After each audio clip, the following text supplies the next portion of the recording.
Les manifestations du 31e vendredi s'annoncent plus que jamais cruciales pour la suite des événements.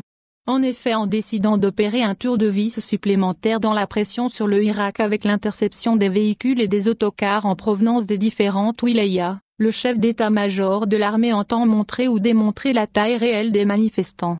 Le Irak est donc face à un test grandeur nature pour montrer sa popularité, notamment dans la capitale où tous les yeux du monde sont braqués. Le patron de l'armée est convaincu que ce sont justement les bataillons de manifestants qui affluent des différentes wilayas qui donnent de l'ampleur aux démonstrations de force hebdomadaires. En ordonnant à la gendarmerie nationale de fermer les accès vers Alger, le chef d'état-major de l'armée, Ahmed Ghed Salah, voudrait prouver que les manifestants ne sont pas aussi nombreux que leur meneur le laisse entendre. C'est tout l'enjeu du vendredi 20 septembre qui est censé trancher sur le poids des uns et des autres. Parce que, en filigrane, c'est aussi l'option de l'élection présidentielle prévue le 12 décembre après la convocation du corps électoral, qui va subir également le test populaire.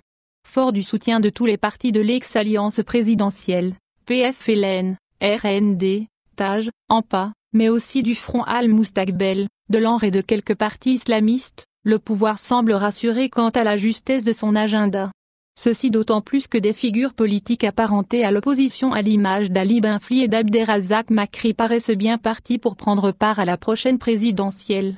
Le pouvoir pense logiquement avoir toutes les raisons d'incarner la voix de la majorité du peuple exprimée à travers toute cette galaxie de partis qui souscrivent à sa démarche.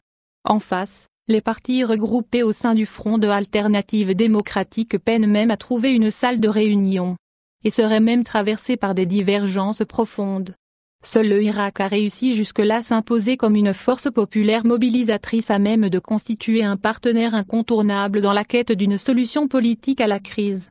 Mais il lui faudra prouver vendredi sa capacité de mobilisation dans un contexte très délicat qui sera marqué par la panne logistique qu'engendreront les barrages de la gendarmerie. C'est dire que ce vendredi marquera un virage pour le Irak qui joue peut-être sa survie dans la forme qui était jusque-là la sienne.